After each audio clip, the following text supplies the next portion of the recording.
Hujan deras mengguyur Aceh Utara sejak beberapa hari terakhir mengakibatkan jembatan Rangka Baja Krung Sawang Aceh Utara, ambruk ke sungai pada Senin 27 Januari 2025. Kejadian itu terjadi sekitar pukul 21 waktu Indonesia Barat.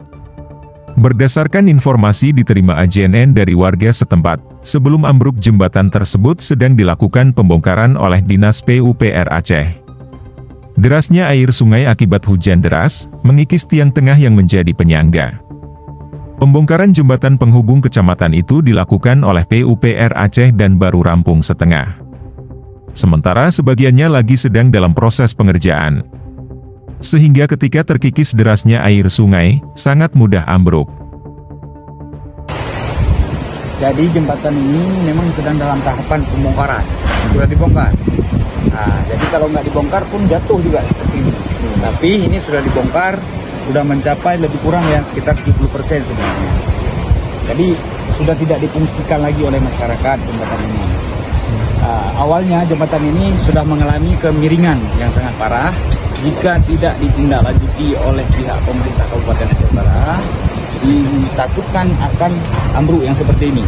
Akan ada musibah. Maka tindakan pemerintah Kabupaten Aceh Utara, kami masyarakat sangat mengucapkan terima kasih. Mengambil sikap yang tepat dengan membangun jembatan gantung guna mengantisipasi jalur transportasi masyarakat. Nah, dengan adanya jembatan gantung itu, masyarakat bisa melintasi ke pusat kecamatan. Di sini ada 5 desa, ada 4 desa, Desa Gunci, Locut, Kubu, sama Desa Bangcu. Kalau fungsi jembatan ini sangat besar sebenarnya, tapi sudah kondisinya sangat tua sehingga terjadi kemiringan akibat air bah yang membesar. Jadi tiang penyangga tengah itu dikikis oleh air bah. Nah, sehingga terjadi kemiringan. Kalau tidak dibongkar, ini akan terjadi musibah pada masyarakat. Sehingga dibongkar dan dibangun jembatan lintas buat masyarakat yang ada di sebelah Krung.